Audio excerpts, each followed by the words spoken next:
প্রথমেই একটা ফ্রেশ লাউ গোল গোল করে কেটে নিচ্ছি এবং তার কিছুক্ষণ পরেই একেবারে এরকম একটা ম্যাজিক্যাল ফ্রেশ লুকের খাবার তৈরি হয়ে গেল। কিভাবে দেখে নিন। লাউগুলো গোল গোল করে কাটার পরে ভেতরের যে বীজের অংশটা আছে সেটা একটা ছুরির সাহায্যে গোল গোল করে একেবারে ভেতর থেকে আমি এটাকে বার করে নিচ্ছি। বার করে এই কারণেই নিতে হবে কারণ ভেতরের যে লাউয়ের অংশটা সেটা যে কোনোভাবেই কিন্তু খেতে ভালো লাগবে না, সেজন্য ভেতরটা একেবারে পরিচ্ছন্ন করে নিলাম।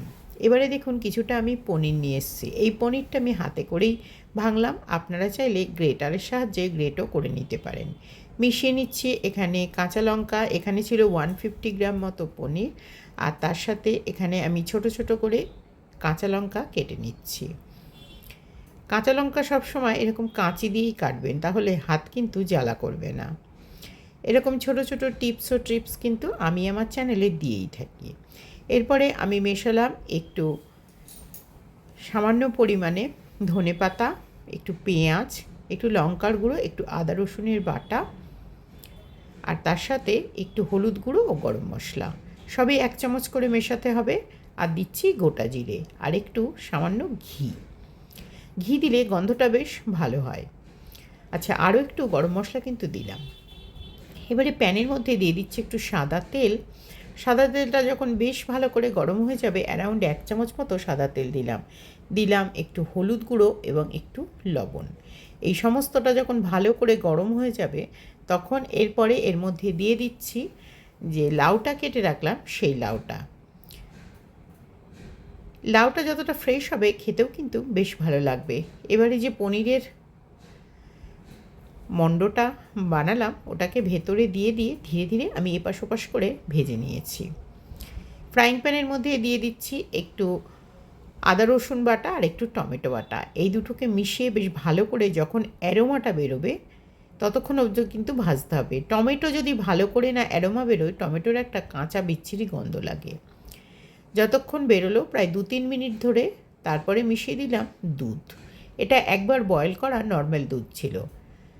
পনিরের যে অংশগুলো দেওয়ার পরেও একটু বেড়েছিল, সেই এক্সট্রা স্টাফিংটা আমি এর মধ্যে মিশিয়ে দিয়েছি। এক্সট্রা স্টাফিংটা মিশিয়ে দিলে এর একটা দুটো কারণ হবে, একটা টেস্টি হবে, 2 নম্বর গ্রেভিটা একটা থিকনেস পাবে, একটু মোটা হবে।